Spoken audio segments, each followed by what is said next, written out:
Assalamualaikum warahmatullahi wabarakatuh. Saya Irfan Aldi Maulana dari kelas komputerisasi akuntansi 19-1 Universitas Depok Ungaran. Di sini saya ingin menjelaskan tentang distribusi probabilitas.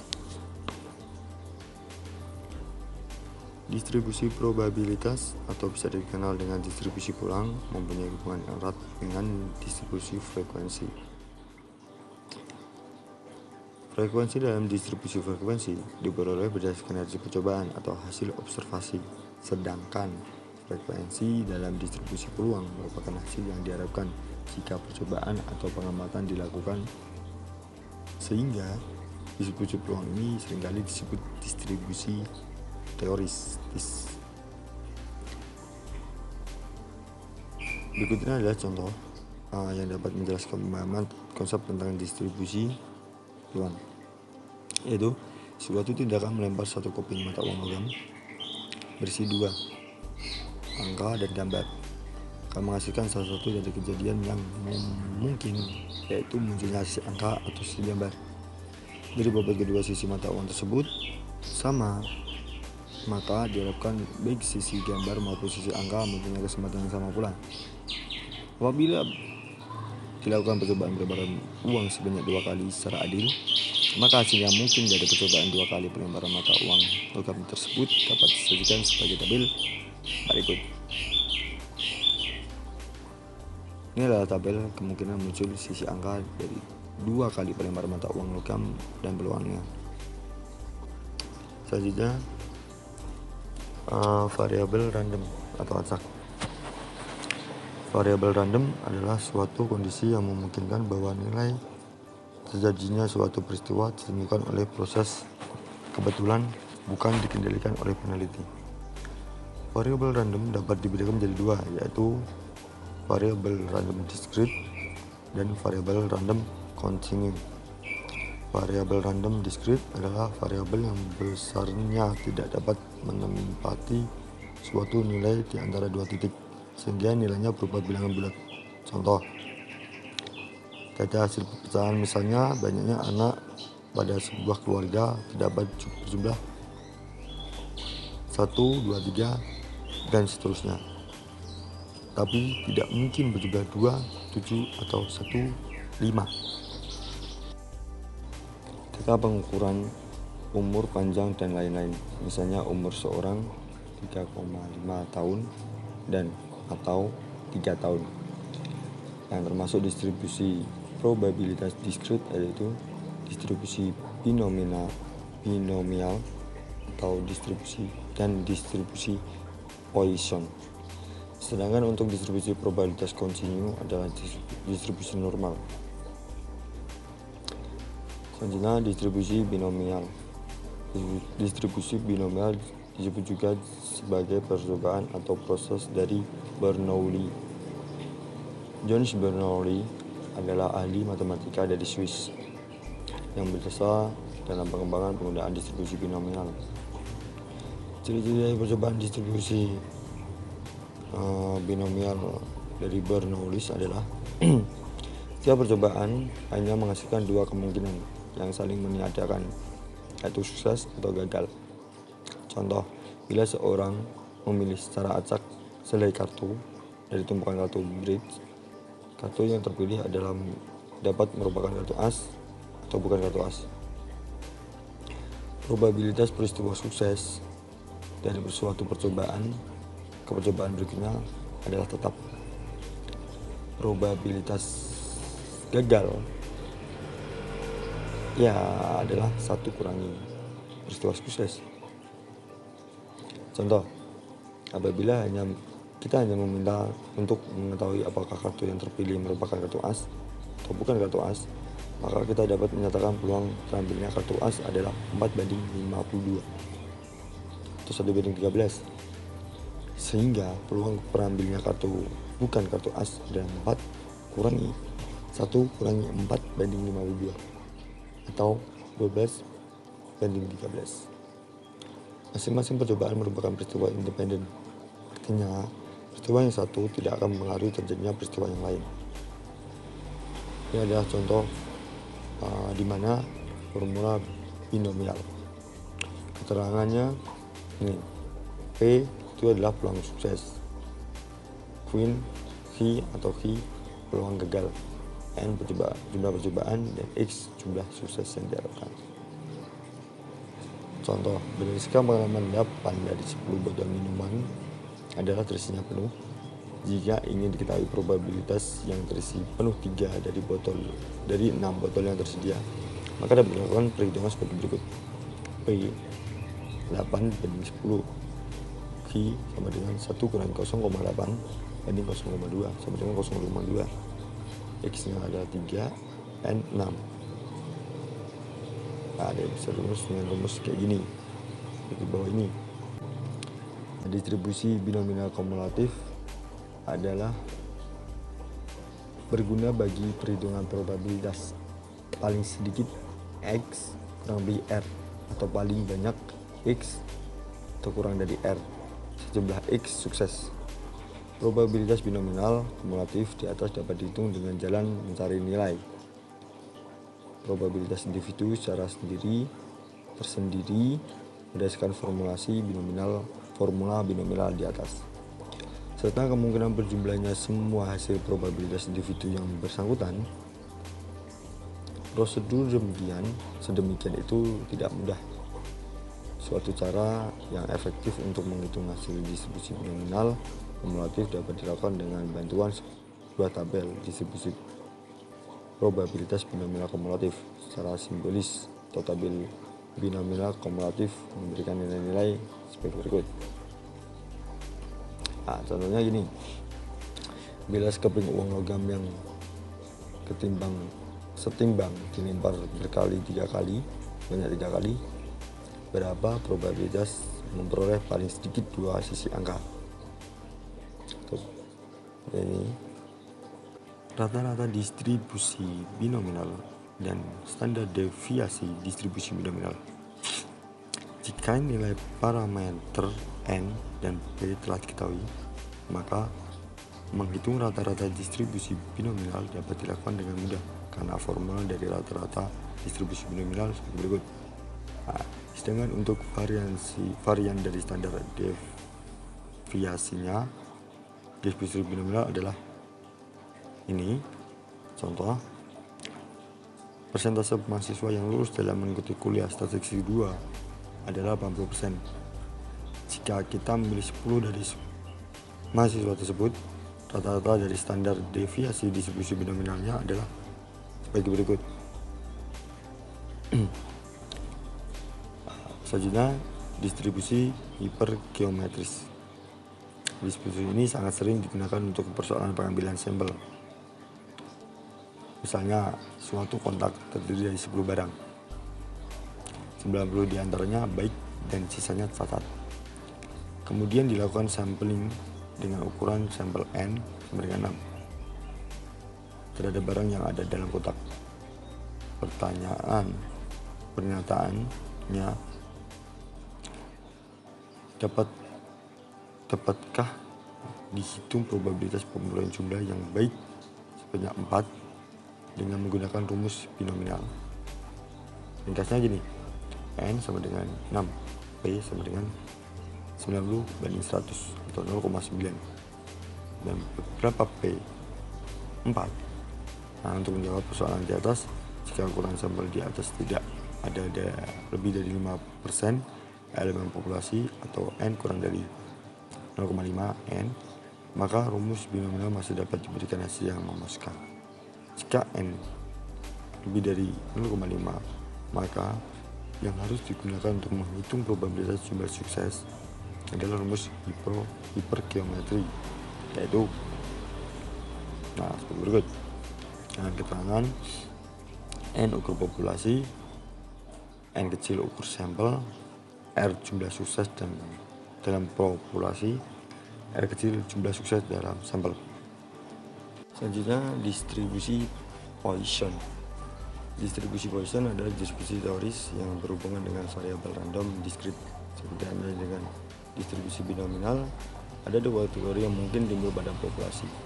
Kemudian setiap kejadian yang mengikuti distribusi Poisson adalah independensi Setiap kejadian mempunyai probabilitas yang tetap. Jumlah individu yang dihadapi besar sekali, sedangkan peluang timbulnya suatu individu termasuk kategori tertentu kecil sekali. Distribusi Bayesian ditemukan oleh Paulson. Penerapannya hampir sama dengan distribusi binominal, hanya membutuhkan syarat P kurang dari 0,05 dan N kurang dari lebih dari 20. N besar dan probabilitas untuk terjadinya sangat kecil. Formula distribusi Bayesian adalah sebagai berikut. Dengan keterangan di mana P peluang munculnya peristiwa X, I atau Q rata-rata terjadinya suatu peristiwa, E ini.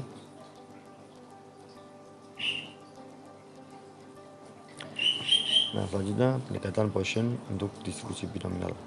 Distribusi Bayesian dapat digunakan untuk mendekatkan distribusi binominal maupun dengan memperhatikan persyaratan bahwa N besar dan P kecil. Aturan yang sering digunakan dalam statistika bahwa distribusi Bayesian merupakan pendekatan yang paling baik bagi distribusi binominal adalah bila N kurang dari lebih dari 20, P kurang dari 0,05. Dalam kondisi ini dapat didistribusikan rata-rata distribusi binominal ke dalam rata-rata distribusi Bayesian, sehingga formulasinya menjadi seperti ini. Contohnya sebagai berikut. Selanjutnya rata-rata variasi dan definisi standar distribusi Bayesian. Bagi distribusi Bayesian yang dinyatakan dengan rumus di atas, rata-rata means dan variannya dapat dinyatakan sebagai berikut. Sedangkan standar definisinya seperti berikut. Selanjutnya distribusi normal. Distribusi normal memang memegang peranan penting dalam statistika, khususnya dalam berbagai analisis untuk menarik suatu kesimpulan berdasarkan sampel yang diambil. Konsep distribusi normal sangat penting untuk dipahami karena konsep ini mendasari asumsi pada distribusi sampling, pendugaan statistika maupun pengujian hipotensa. Distribusi normal adalah distribusi variabel kontinu yang memiliki ciri-ciri sebagai berikut. 1. Kurvanya mempunyai puncak tunggal. 2. Kurvanya berbentuk seperti lonceng. 3. Nilai rata-rata distribusi normal terletak di tengah kurva normal. 4. Disebabkan distribusi normal mempunyai bentuk simetris, maka media dan modus juga berada di tengah-tengah kurva normal, sehingga nilai rata-rata median dan modus adalah sama. Kelima, dua sisi kurva normal memanjang tak terbatas dan tak pernah menyentuh garis horizontal. Ini karakteristik distribusi kurva normal. Dapat dilihat kurva berbentuk genta. Kedua, kurva berbentuk simetris. Ketiga, kurva normal berbentuk asimptotis. Keempat, kurva mencapai puncak pada saat X sama dengan Pi. Kelima, luas daerah di bawah kurva adalah 1,5 di sisi kanan, nilai tengah, dan setengah di sisi kiri. Selanjutnya definisi kurva normal. Bila X suatu pengubahan acak normal dengan nilai tengah Pi dan standar deviasi, maka persamaan kurva normalnya adalah seperti berikut. Derivasi dari dasar distribusi normal di atas dapat diambil kesimpulan bahwa bentuk suatu distribusi normal tergantung pada dua parameter, yaitu rata-rata pi dan standar deviasi. Bentuk kurva ini adalah bentuk kurva distribusi normal. Nah, misalnya penggunaan tabel distribusi normal standar. Tabel distribusi normal standar atau tabel distribusi Z berguna untuk menghitung luas daerah di bawah kurva distribusi normal standar. Perlu diingat bahwa tabel distribusi Z khususnya memberikan hasil perhitungan luas daerah di bawah kurva distribusi Z yang memiliki rata-rata 0 dan definisi standar 1. Luas wilayah tersebut menunjukkan probabilitas dari suatu interval, sehingga luas seluruh wilayah di bawah kurva dan di atas sumbu horizontal sama dengan 1. Karena kurva simetris, maka luas wilayah di sebelah kanan garis tegak lurus di atas rata-rata adalah 0,5 dan sebelah kiri juga sama dengan 0,5. Untuk memahami penggunaan tabel distribusi normal standar, berikut disajikan beberapa contoh. Selanjutnya, penggunaan tabel distribusi normal standar. Untuk menghitung luas yang dibatasi Z sama dengan 0 dan Z sama dengan 1, sini nilai tabel distribusi Z yang sesuai dengan Z sama dengan 1,00.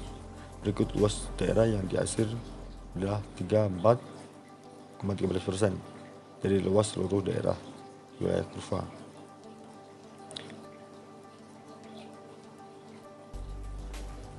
Penggunaan tabel distribusi normal standar.